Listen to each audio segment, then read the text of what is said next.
اعوذ باللہ من الشیطان الرجیم بسم اللہ الرحمن الرحیم السلام علیکم ورحمۃ اللہ وبرکاتہ۔ ناظرین کرام، بطور والدین ہماری ذمہ داری ہے کہ ہم اپنے بچوں کو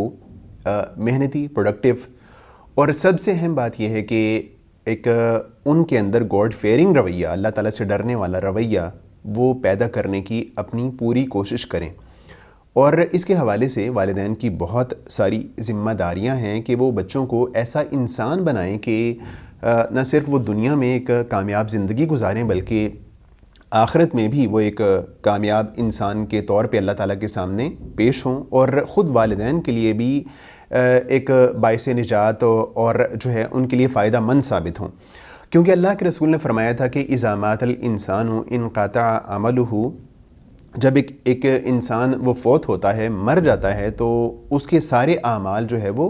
کٹ جاتے ہیں، منقطع ہو جاتے ہیں، سوائے 3 چیزوں کے۔ اور آپ نے ارشاد فرمایا تھا کہ ان میں سے ایک چیز یہ ہے کہ صدقۃ جاریہ، کہ ایک بندے نے صدقہ جاریہ کیا ہو، اس کا مرنے کے بعد بھی اس کو فائدہ ملتا رہتا ہے۔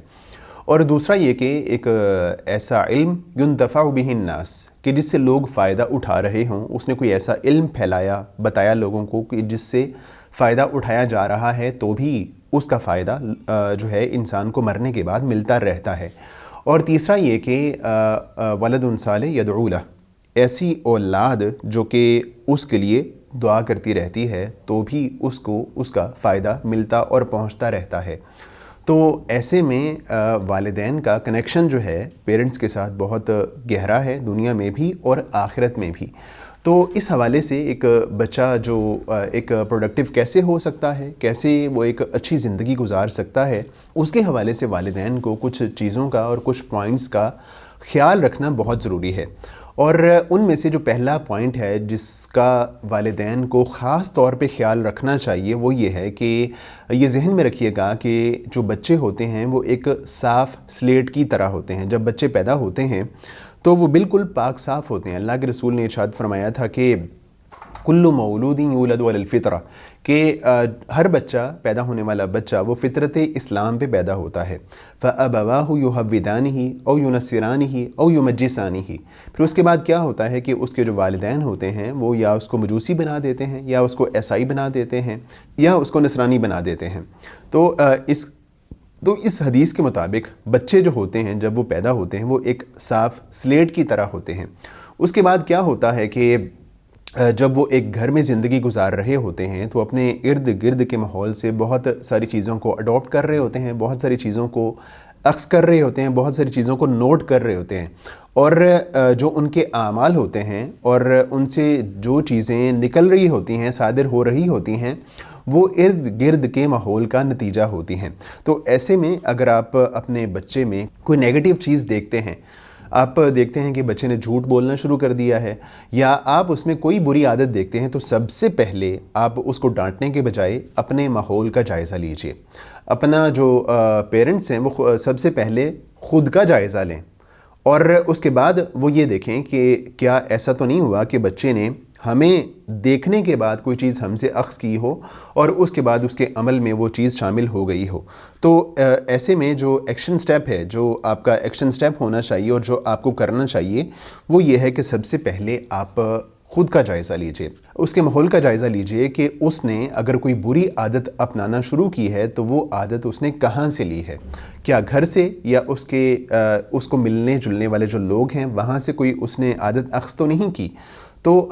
چونکہ بچہ ایک صاف سلیٹ کی طرح ہے، اگر اس کے اوپر کوئی داغ لگا ہے تو اس کا مطلب یہ ہے کہ اس میں اس کے ارد گرد کے ماحول کا، اس کے گھر کا اور اس کو ملنے والے لوگوں کا ایک خاص عمل دخل ہے اس میں۔ تو سب سے پہلا کام آپ نے یہ کرنا ہے کہ اگر بچے میں آپ اس طرح کی کوئی چیز دیکھتے ہیں تو سب سے پہلے اس کے ماحول کا جائزہ لیجئے۔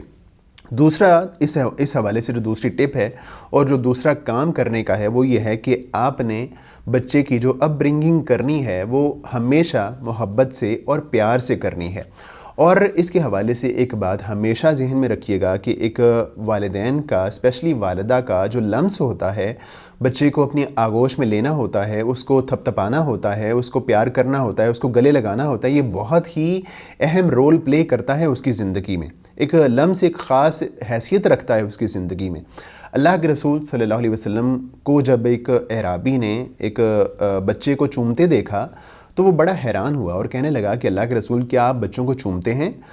میرے تو کافی سارے بچے ہیں لیکن میں نے آج تک ان کو اس طرح چوما نہیں ہے۔ تو اللہ کے رسول نے فرمایا کہ اگر تمہارے دل سے اللہ تعالیٰ نے جو ایک رحمت کا جذبہ ہے اس کو کھینچ لیا ہے تو میں اس میں کیا کردار ادا کر سکتا ہوں۔ تو ایسے میں اگر بچے آپ کے ساتھ شرارتیں کرتے ہیں، مثال کے طور پہ آپ نماز پڑھ رہے ہیں یا نماز پڑھ رہی ہیں، تو بچہ جو ہے آ کے آپ کی کمر پہ بیٹھ جاتا ہے یا سجدے کے دوران آپ کے اوپر آ کے بیٹھ جاتا ہے، تو آپ بجائے اس کے کہ اس کو سختی سے ڈانٹنا شروع کر دیں یا اس کے ساتھ سخت رویے سے پیش آئیں، اس کے بجائے آپ اس کو اپنی آغوش میں لیں، اس کو پیار کریں، اس کو تھپتھپائیں اور اس کے بعد اس کو بتائیں اور نماز کی اہمیت بتائیں۔ اور اگر بچہ آپ کے ساتھ کھیل رہا ہے تو اس پہ ناراض ہونے کی اور اس پہ غصہ دکھانے کی کوئی ضرورت نہیں ہے۔ محبت سے پیار سے آپ اس کو کوئی بات سمجھا سکتے ہیں۔ تو آپ کا لمس، آپ کا ٹچ اور آپ کا جو اس کو آغوش میں لینا ہے یہ بہت ہی اہمیت کا حامل ہے۔ آپ کا جو ہے اس کو پیار سے سمجھانا اور محبت کا انداز جو ہے اس کی زندگی میں بہت ہی خاص اہمیت رکھتا ہے۔ اس حوالے سے جو تیسری بات ہے جس کا خیال رکھا جانا بہت ضروری ہے اور اس ٹپ کا فائدہ آپ اپنی زندگی میں بہت زیادہ دیکھیں گے، وہ یہ ہے کہ آپ اپنے بچوں کے لیے کچھ لمٹس مقرر کریں۔ جب بچہ گھر میں زندگی گزار رہا ہوتا ہے تو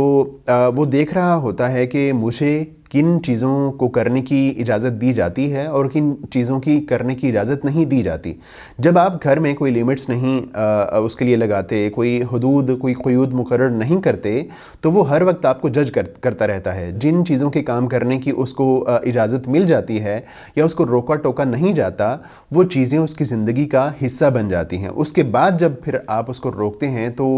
وہ ان چیزوں کو اور ان حدود کو قبول نہیں کرتا۔ تو آپ اس طرح کیجئے کہ سب سے پہلے گھر میں کچھ لیمٹس کا اہتمام کیجئے، کچھ حدود کا اہتمام کیجئے اور کوشش کیجئے کہ وہ جو لیمٹس آپ نے مقرر کی ہیں ان کو کسی اچھے سے چارٹ پہ لکھ کے خوبصورت الفاظ میں لکھ کے اس کو بیڈ روم میں یا کچن میں کسی ایسی جگہ پہ لگا دیں، چپکا دیں جہاں وہ ان کو دیکھ سکے۔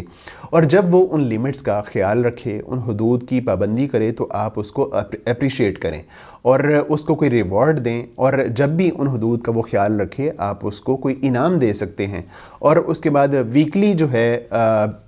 جائزہ لیجئے کہ جو آپ نے لیمٹس اور حدود مقرر کی ہیں ان کو بچوں نے کس حد تک فالو کیا ہے، تو اس کا بھی آپ بچے کی زندگی میں ایک پازیٹیو رول دیکھیں گے۔ اس کے علاوہ جو ایک اور ٹپ ہے اور آخری ٹپ ہے جس کا خیال رکھنا آپ کے لیے بہت ضروری ہے، وہ یہ ہے کہ آپ نے بچوں کے اوپر بچوں کے جو ایک معصوم اور چھوٹے چھوٹے کندھے ہیں اس پر چھوٹی چھوٹی ذمہ داریوں کا بوجھ ڈالنا ہے۔ ایسا نہیں ہونا چاہیے کہ جو چھوٹے بچے ہیں آپ ان کو بالکل آزاد چھوڑ دیں اور ان کو کسی بھی ان کے اوپر کوئی ذمہ داری نہ ڈالیں، بلکہ آپ ان کی عمر کے حساب سے اور ان کی زندگی کے حساب سے آپ ان کے اوپر کچھ نہ کچھ ذمہ داریاں ڈالیں۔ مثال کے طور پہ اگر بچہ وہ خود کھانا کھاتا ہے تو اس کو اس بات کی تلقین کریں کہ وہ اپنی پلیٹ کو اچھی طرح سے صاف کرے گا۔ اسی طرح بچہ جب بڑا ہوتا جائے تو اس کو اپنے ساتھ کچن میں مصروف رکھنے کی آپ کوشش کر سکتے ہیں۔ مثال کے طور پہ اگر بچہ تھوڑا بڑا ہو گیا ہے تو آپ اس کو یہ کہہ سکتے ہیں کہ بیٹا آؤ ہم مل کے برتن دھوتے ہیں، یا جو آپ نے جس پلیٹ میں کھانا کھایا ہے، جس برتن میں کھانا کھایا ہے، آؤ مل کے ہم اس کو صاف کرتے ہیں۔ تو اس طرح آپ چھوٹی عمر سے اگر بچوں کے اوپر کچھ ذمہ داریاں ڈالنا شروع کر دیں گے تو آہستہ آہستہ جب وہ بڑا ہوتا جائے گا تو بڑی بڑی ذمہ داریوں کو بھی قبول کرنا اس کے لیے مشکل نہیں ہوگا۔ تو چوتھا کام آپ نے یہ کرنا ہے کہ بچوں کے اوپر چھوٹی چھوٹی ذمہ داریاں ڈالنی ہیں، زیادہ برڈن نہیں ڈالنا بلکہ چھوٹی چھوٹی ذمہ داریاں ڈالنی ہیں تاکہ وہ ایک جب بڑا ہوتا جائے تو ایک ذمہ دار انسان کے طور پہ اس کی شخصیت جو ہے وہ نکھرتی چلی جائے۔ تو ان چیزوں کا آپ خیال رکھیے۔ امید ہے کہ یہ بہت یوزفل ثابت ہوں گی آپ کی اور آپ کے بچے کی زندگی میں۔ اجازت دیجیے، اللہ حافظ۔